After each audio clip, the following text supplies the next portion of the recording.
کیا آپ جانتے ہیں قائد اعظم محمد الجناح 25 دسمبر 1876 کو پیدا ہوئے اور 11 سپٹمبر 1948 میں آپ کی ڈیتھ ہوئی تھی۔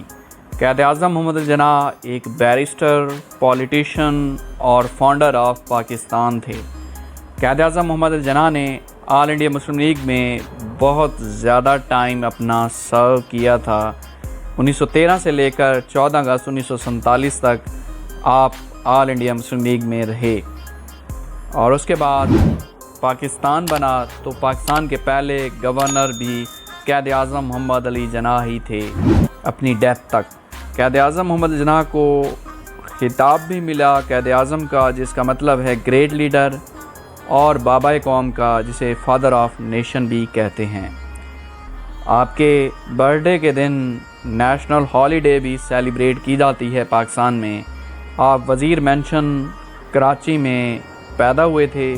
قائد اعظم محمد جناح نے اپنے بیرسٹر بننے کا سفر لنکنز ان میں سٹارٹ کیا تھا، لندن میں، انگلینڈ میں۔ اس کے بعد آپ انڈیا میں ریٹرن ہوئے اور بمبئی ہائی کورٹ میں اپنی پریکٹس جاری رکھی۔ اس کے بعد آپ پالیٹکس میں بھی انٹر ہوتے چلے گئے۔ قائد اعظم محمد جناح کا انڈین نیشنل کانگریس میں بھی بہت ہی امپورٹنٹ رول تھا۔ آپ نے وہاں بھی کافی زیادہ عرصہ سرو کیا تھا۔ 1906 سے لے کر 1920 تک قائد اعظم محمد علی جناح انڈین نیشنل کانگریس میں تھے۔ سٹارٹنگ میں قائد اعظم محمد علی جناح ہندو مسلم یونٹی کے خواہش مند تھے، اور قائد اعظم محمد جناح کی وجہ سے ہی 1916 میں لکھنؤ پیکٹ ہوا تھا، جس میں کانگریس اور آل انڈیا مسلم لیگ پہلی مرتبہ لکھنؤ کے مقام پر اکٹھے ہوئے تھے، جو کہ بہت بڑی سروسز تھیں just because of Quaid Azam محمد علی جناح۔ قائد اعظم محمد جناح کی لیڈر تھے آل انڈیا ہوم رول لیگ کے بھی۔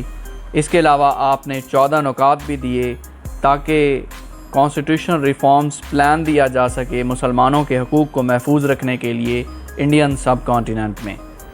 آپ نے انڈین نیشنل کانگریس کو 1920 میں چھوڑ دیا، کیونکہ آپ جان چکے تھے کہ جو انڈین نیشنل کانگریس ہے وہ صرف اور صرف ہندوؤں کی جماعت ہے۔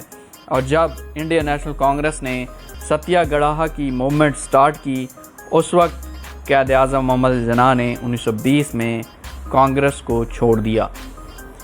1940 میں قائد اعظم محمد علی جناح کو یہ احساس ہوا کہ انہیں ایک علیحدہ ریاست کی طرف سوچنا چاہیے۔ مارچ 1940 کو لاہور ریزولوشن قائد اعظم کی وجہ سے ہوئی تھی، جس میں قائد اعظم محمد جناح نے پریزائیڈڈ کیا تھا، اس کی صدارت کی تھی۔ اور سیکنڈ ورلڈ وار کے بعد جو کانگریس تھی اس کے تمام لیڈر جیلوں میں تھے، تو اس وقت آل انڈیا مسلم لیگ کو بہت زیادہ سپورٹ حاصل تھی۔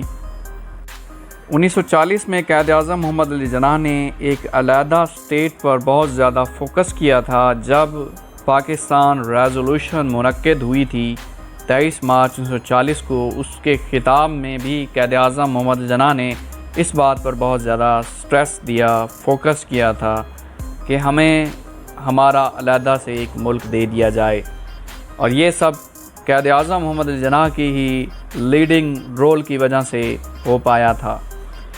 سیکنڈ ورلڈ وار کے بعد کانگریس کے جو مین لیڈر تھے وہ جیل میں تھے۔ اس کے بعد آل انڈیا مسلم لیگ کو بہت زیادہ سپورٹ حاصل ملی، اور بہت زیادہ اٹھان میں آل انڈیا مسلم لیگ آ چکی تھی، اور جب الیکشن ہوئے تو انہوں نے زیادہ سے زیادہ سیٹس بھی ون کی تھیں الیکشن میں۔ قائد اعظم محمد جناح نے اردو کو بہت زیادہ فوکس دیا تھا۔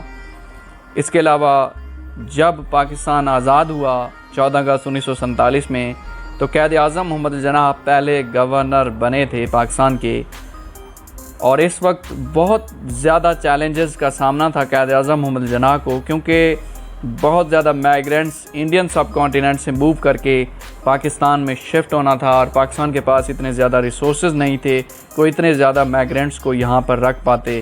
لیکن قائد اعظم محمد جناح نے اپنی براڈ تھنکنگ کی وجہ سے ان سب کو سنبھالا اور اچھے طریقے سے اس ملک کو چلایا۔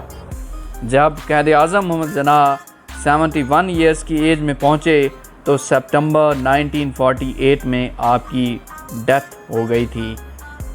اور یہ دن بہت مشکل دن تھا تمام پاکستانیوں کے لیے، کیونکہ قائد اعظم محمد علی جناح نے بہت زیادہ سروسز دی تھی پاکستان کو آزاد کرانے میں۔